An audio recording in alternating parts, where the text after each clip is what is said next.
Hello guys, আসসালামু আলাইকুম। তোমরা সবাই কেমন আছো? আশা করি ভালো আছো। তো আমাদের বিয়ে হওয়া অনেক দিন হলো, তাই ভাবি কি একটু শ্বশুর বাড়ি থেকে ঘুরে আসি। আর শ্বশুর বাড়ি যাওয়া মাত্র দেখতে পাচ্ছ, এই দেখো কত না কি খেতে দিয়েছে। তো আমরা একা এত খেতে পারলাম না, তো কি করবো ভাই, এখানে আছে অনেক কিছু আছে, বলা যায় না, তোমরা ভিডিওতে দেখে লিও।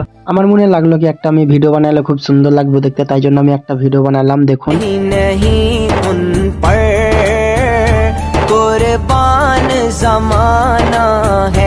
তো তারপরের দিন আমরা চলে এলাম ওদের পোল্ট্রি ফার্ম। তো ও আমাকে বললো কি চলেন, আমাদের পোল্ট্রি ফার্ম আছে, তো আমাদের পোল্ট্রি ফার্ম দেখাবো আপনাকে।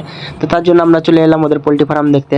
আর এইদিকে দেখতে পাচ্ছেন, এইদিকে মানে যে কর্মচারীরা কাম করে ওরা এখানে থাকে, তার জন্য এইটা ওদের থাকার জন্য রেখেছে, কি কতবার যাবে বাড়ি টাড়ি, তার জন্য এখানে ওরা মানে থাকে।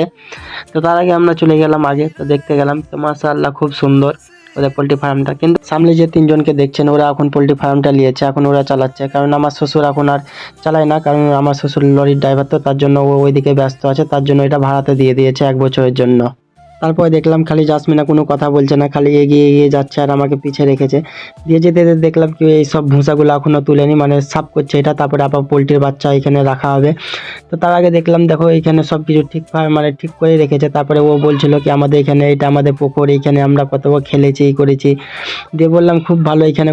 তারপরে এক ভাই আমাদেরকে মেসেঞ্জার থেকে ফোন করে বলছে ভাই তোমাদের ভিডিওগুলো খুব সুন্দর লাগে। তো থ্যাংক ইউ ভাই, তোমার নামটা আর বললাম না আগের ভিডিও। আজকে আমি অনেক খুশি ছিলাম, কারণ আজকে আমার ফেসবুক থেকে পেমেন্ট এসেছে। তো কত এসেছে আমি বলবো না, আগের ভিডিওতে বলবো।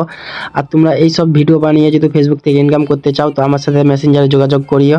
আজকে এখান থেকে ব্লগ ভিডিও শেষ করলাম, দেখা হবে নেক্সট দিন। তো আল্লাহ হাফিজ, তোমরা সবাই ভালো থাকিও, সুস্থ থাকিও আর নিজের খেয়াল রাখিও।